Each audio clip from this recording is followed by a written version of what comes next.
Tua palavra é luz no meu caminho, luz no meu caminho. Estimados irmãos e irmãs, que bom te encontrar mais uma vez nesta segunda-feira, 29ª semana do Tempo Comum.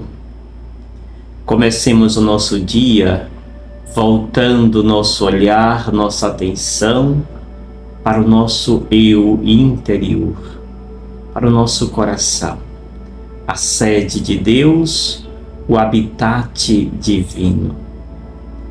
E deixemos que esta nossa atenção se volte plenamente para esse movimento que nós chamamos de respiração. Por isso, respire lentamente pelo seu nariz e permita que a sua atenção acompanhe esta respiração. E veja as maravilhas que o seu corpo manifesta. Todas as células se movimentam, se organizam quando você respira consciente.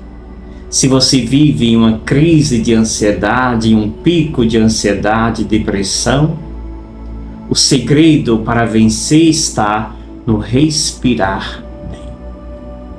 Quando você respira bem, cotidianamente, não existe espaço para pico de ansiedade, para pico de depressão.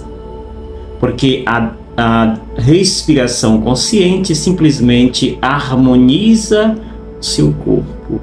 Não fica nada fora do lugar desequilibrado, mas fica uma harmonia perfeita. Mente e corpo ficam plenamente conectados. É isto que nós precisamos para viver bem. Por isso, você que me acompanha, se tem crise de ansiedade, de depressão, se vive neste dilema da depressão, procure respirar bem. Não uma respiração que fica no peito, que você levanta os ombros quando respira. Uma respiração forçada. Mas uma respiração natural e lenta, que se dá toda aqui no movimento, o movimento se dá todo na região do seu diafragma, que é a sua região onde está o umbigo. Aqui está localizado o seu diafragma. É esta respiração que liberta e que harmoniza. Por isso, respire Deus e acolha a vida. O texto que nos é dado hoje é o texto de Lucas, capítulo 12, versículo 13 ao 21. Naquele tempo, alguém do meio da multidão disse a Jesus: Mestre, diz ao meu irmão que reparta a herança comigo.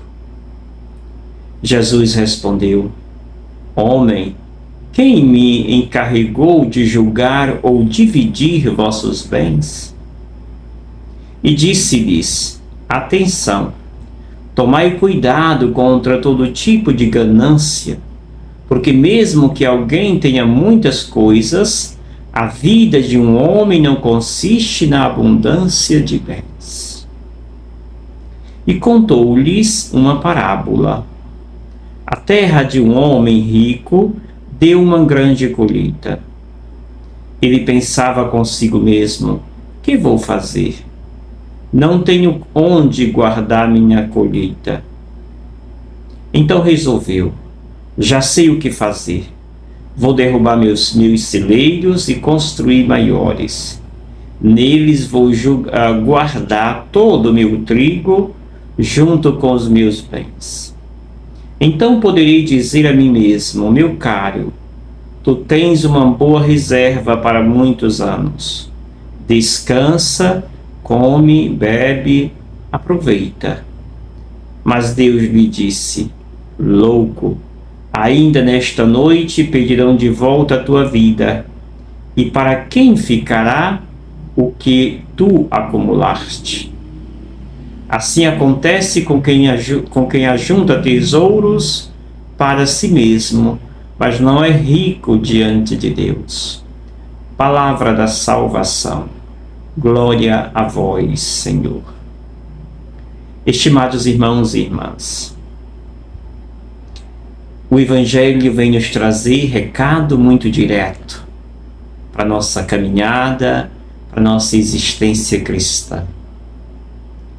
O Evangelho começa na primeira parte com esta pergunta, ou com esta exigência que faz esta pessoa anônima. Jesus terminava de dizer aqui na perícope que vem antes desta, Jesus falava desta sua afirmação enquanto Senhor do céu e da terra, Senhor que é aquele que todos nós devemos olhar e tê-lo como nosso mestre e Senhor. Dito isto, entra esse texto. E agora alguém ali reclama a Jesus: Senhor, mestre, diz a meu irmão que reparta a herança comigo. Ou seja, coloca em Jesus esta responsabilidade das pequenas queixas domésticas. E Jesus então vai dizer que não é esta a sua função, de resolver as queixas domésticas. E aí então Jesus responde: Homem, quem me encarregou de julgar ou dividir vossos bens? Mas Jesus, não se contentando, vai dar um ensinamento. E o ensinamento dele é muito importante. Quando ele diz: Atenção, tomai cuidado contra todo tipo de ganância, porque mesmo que alguém tenha muitas coisas, a vida de um homem não consiste na abundância de bens. A vida de um homem não consiste na abundância de bens. Hermeneuticamente, nós podemos dizer que a nossa sociedade capitalista em que vivemos é uma sociedade que nos leva a esta realidade contrária que aponta Jesus. Quando Jesus diz que o acúmulo de bem não consiste, a vida de um homem não consiste no acúmulo, na abundância de bens. Ou seja, a felicidade de alguém que segue Jesus não consiste no acúmulo de riquezas materiais, pois a riqueza daquele que o segue consiste em um outro âmbito, não simplesmente na abundância de bens. E aí, para ficar mais claro, Jesus conta esta parábola desta pessoa que era muito rica, que tem uma grande fartura, uma grande colheita, e o seu paiol, o seu celeiro estava pequeno e cresce para caber mais legumes. E aí, quando tudo está pronto, ele então diz a si mesmo: posso descansar, comer e beber, aproveitar.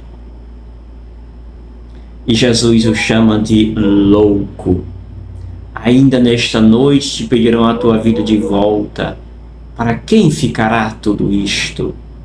É interessante quando se percebe, se encontra, escuta pessoas que vêm com esta reclamação de que tem muitos bens.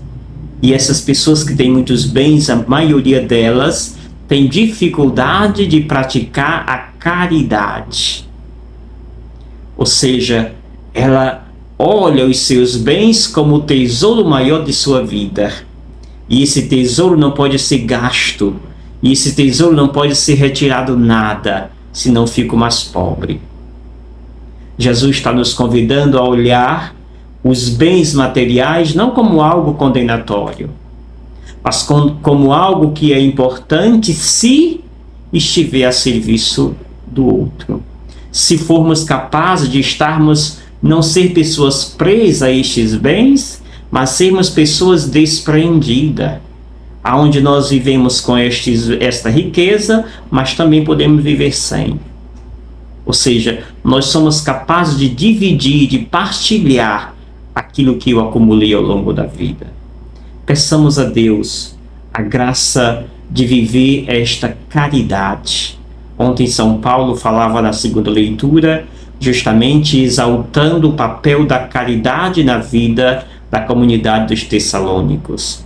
É mais do que importante o exercício desta caridade, Do contrário, não podemos ter o reino de Deus. Para quem deixará tudo aquilo, toda esta riqueza, todos esses bens materiais, se eu não fiz desta riqueza uma ponte para Deus?